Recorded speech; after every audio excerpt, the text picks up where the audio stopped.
कई ऐसे फैसले किए हुकूमत ने, इरसा के चेयरमैन का फैसला, ईसीसी के चेयरमैन का फैसला, जो कि 24 घंटे के अंदर ही जिस पे यू टर्न ले लिया गया। और कल फिर हमारे प्रोग्राम में 2 अहम वजारतों के हवाले से राना सना ने कहा कि ये हुकूमत के जामिन है। जरा बताइएगा कि इस तरह की हुकूमत कितनी बाइख्तियार साबित हो सकती है आपके ख्याल में? देखिए, सबसे बड़े जामिन तो शहबाज शरीफ साहब हैं। मेरे ख्याल है उनके बाद जामिनों की जरूरत नहीं होनी चाहिए। लेकिन जो फाइनेंस मिनिस्टर है उनका होने से ज्यादा इम्पोर्टेंट था इसहाक डार साहब का ना होना। देखिए, जहां तक औरंगजेब साहब का ताल्लुक है, इनको बड़ा कॉन्फिडेंस इन पे एंजॉय करती है शरीफ फैमिली। शायद कई लोगों को ना पता हो, चौधरी फारूक साहब होते थे अटॉर्नी जनरल मुस्लिम लीग के, ये उनके साहबजादे हैं। ये जस्टिस खलील रमदे साहब जो थे वो बहुत करीबी समझे जाते हैं शरीफ फैमिली से। वो इनके चचा हैं और ये उनके दामाद भी हैं। Mustafa Ramday again a brilliant lawyer, बहुत करीब है, वो भी शहबाज फैमिली के उनके ये बहनोई लगते हैं। तो इनका आना कोई ऐसा शॉकिंग नहीं था। ये मैं इनको पीएमएलएन की चॉइस कहूँगा, टू बी वेरी ऑनेस्ट।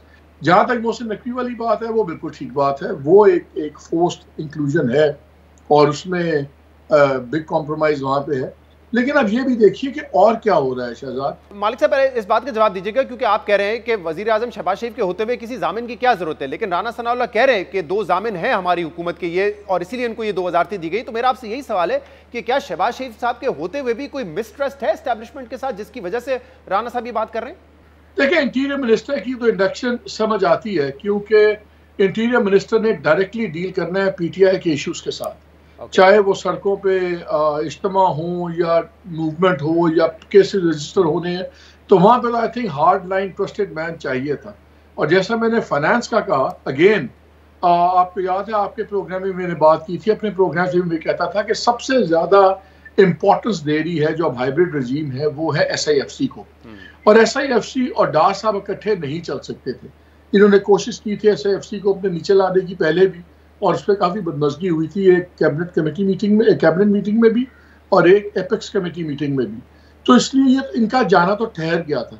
लेकिन आप ही के इंटरव्यू में मैं सुन रहा था कि उन्होंने कहा कि जी, आपने कहा कि उन्होंने कहा कि जी वो अभी भी ये थोड़े से अरसे के अंदर भी कुछ बड़ी मुश्किल सूरत हाल आई हैं। मेरा ख्याल है इस गवर्नमेंट को सबसे बड़ा खतरा सिर्फ डार साहब की आनी जानियों से है।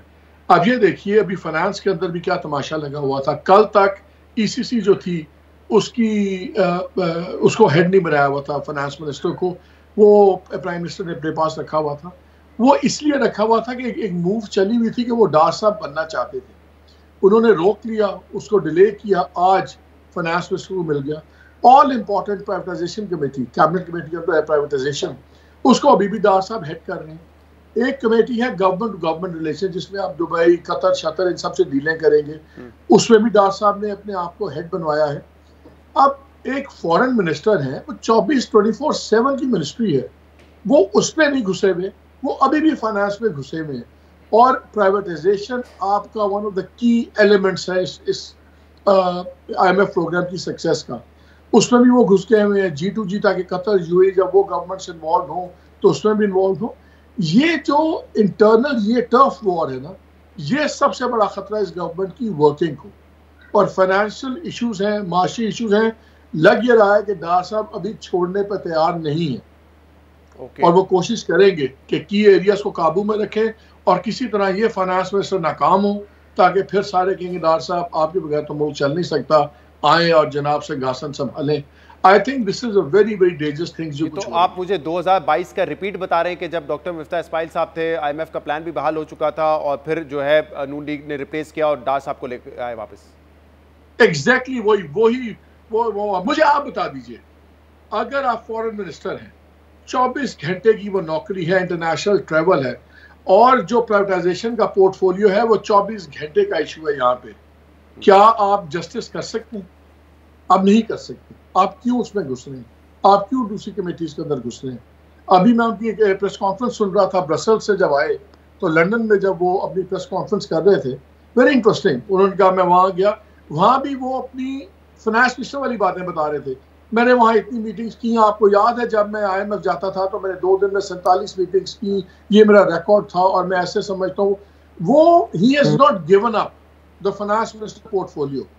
इसलिए जब तक वो गिव अप नहीं किया जाएगा उनसे पूरा, तब तक औरंगजेब साहब पूरी तरह इनको फाइनेंस मिनिस्टर का पोर्टफोलियो नहीं मिलना। सही। और पाकिस्तान के जो हालात हैं वो पार्ट टाइम फाइनेंस मिनिस्टर नहीं चल सकते।